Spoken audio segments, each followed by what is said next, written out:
আজকে সকালের নাস্তা আমার খুবই পছন্দের নাস্তা। ওই যে পানি কচু কালকে রান্না করেছিলাম চিংড়ি মাছ দিয়ে, আর সাথে রুটি। এত মজা লাগতেছিল, মুখে দিতেছিলাম আর মনে হয় যে মুখের ভিতরে মধু দিতেছিলাম। যাই হোক, এরকমেরই ব্যাপারটা লাগতেছিল। আজকে রান্না করব কি সেটা বলছি। একটা তরকারি তো আমার খুবই পছন্দ, আর দুইটা তরকারি রান্না করব।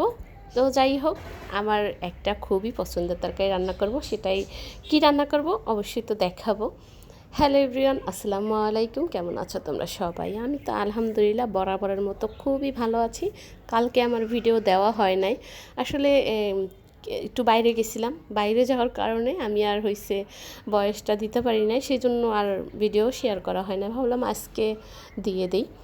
তো সকালবেলা এই তো খাটের উপরে বসে নাস্তা খাইতেছিলাম আর বাইরের আবহাওয়াটা একটু উপভোগ করতেছিলাম। তখন আমার মেয়ে বলল সে একটু কার্টুন দেখবে, তাকে যেন একটু টিভি ছেড়ে দেই। তো এই যে তাকে আবার একটু টিভি ছেড়ে দিতেছিলাম। আর সে মার্শা কার্টুন দেখতে খুব পছন্দ করে, তো তাকে ওটাই একটু ছেড়ে দিলাম। তারপরে এই যে রান্না করবো আজকে। ফ্রিজে মাছ নাই, মাছ শেষ হয়ে গেছে। ছিল তেলাপিয়া মাছ আর সাথে ছিল পাবদা মাছ। তো এই দুইটা মাছ আমি এক জায়গায় করে একটু ভাজা করে তারপরে হালকা ঝোল ঝোল, তার সাথে এই যে ছোট আলু দিয়ে ফুলকপি ফ্রিজে ছিল অনেক দিন আগে, ওই যে যখন খুবই সস্তা ছিল তখন যে এনে ফ্রোজিং করছি।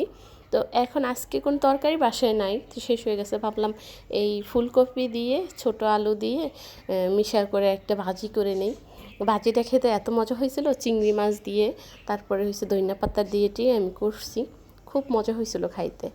আর এই ভিডিওটা আমি কিভাবে যেন নিয়েছি জানি না, তো দেখলাম যে এইভাবে হয়ে গেছে। তো যাই হোক, এভাবেই রেখে দিছি অল্প করে। আর এখানে প্রথমেই ভাত বসাই দিতেছি। আর আমি তো প্রথমেই এটাই করি, আগে ভাতটা বসাই দিই, তারপরে এক এক করে তরকারি রান্না করে নিই। প্রথমে ভাতটা বসাই দিয়ে এখন মাছটা খুব সুন্দর করে ভেজে নিব। আর মাছও বেশি ছিল না, খাওয়ার পরে লাস্ট মোমেন্টে যেগুলো থাকে ওইগুলাই এভাবে করে খাওয়া হয়, না হলে দেখা যায় মাছগুলো এভাবেই রয়ে যায়।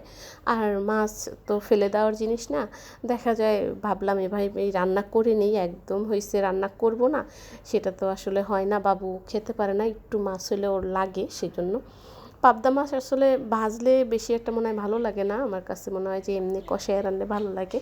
তারপরে এই মাছগুলো যেহেতু ভাজতেছি, তো সাথে দিয়ে দিছি। 3টা মাছই ছিল, আর এইগুলার থেকে অল্প একটু ছিল, 2টা মাছ মিলাইয়া অল্প একটু করে রান্না করে নিতে আসছি। যাই হোক, খুব সুন্দর করে ভেজে নিছি। এখন এই তেলের আরও একটু তেল দিয়ে দিলাম, তারপরে এটার ভিতরে ভাজি করে নিব। আর মাছ আমি ভেজে রেখে দিছি, অন্য পাতিলে রান্না করে নেব।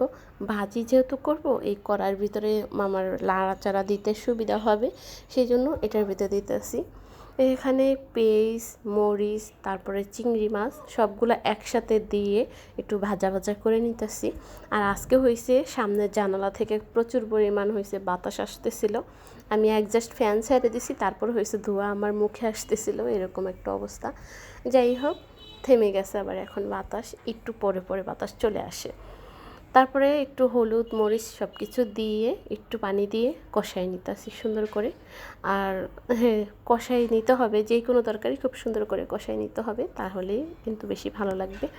তো কষানো শেষ, এখন আলু আর এই যে ফুলকপি দিয়ে দিতেছি।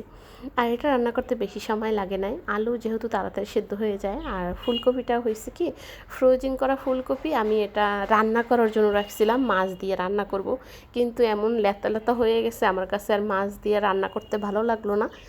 ভাজিটাই মনে হলো যেন ভালো লাগবে, সেই জন্য ভাজি করে নিলাম। আর রান্না করলে দেখা যায় এই তরকারিটার খাওয়া হতো না।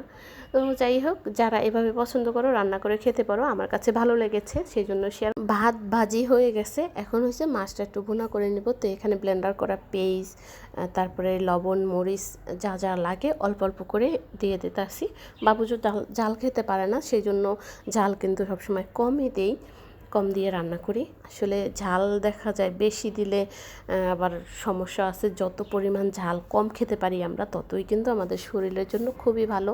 অনেকে আছে মুখের রুচির জন্য অনেক বেশি ঝাল খায়, কিন্তু এটা ঠিক না। গ্যাস্ট্রিকের খুবই সমস্যা হয় ঝালে। তো যত কম পরিমাণ আমরা দিয়ে খেতে পারি মরিচ অতই কিন্তু ভালো। তো এই ছিল আমার আজকের ভিডিও। আশা করছি আজকের ভিডিওটা তোমাদের ভালো লেগেছে। আল্লাহ হাফিজ।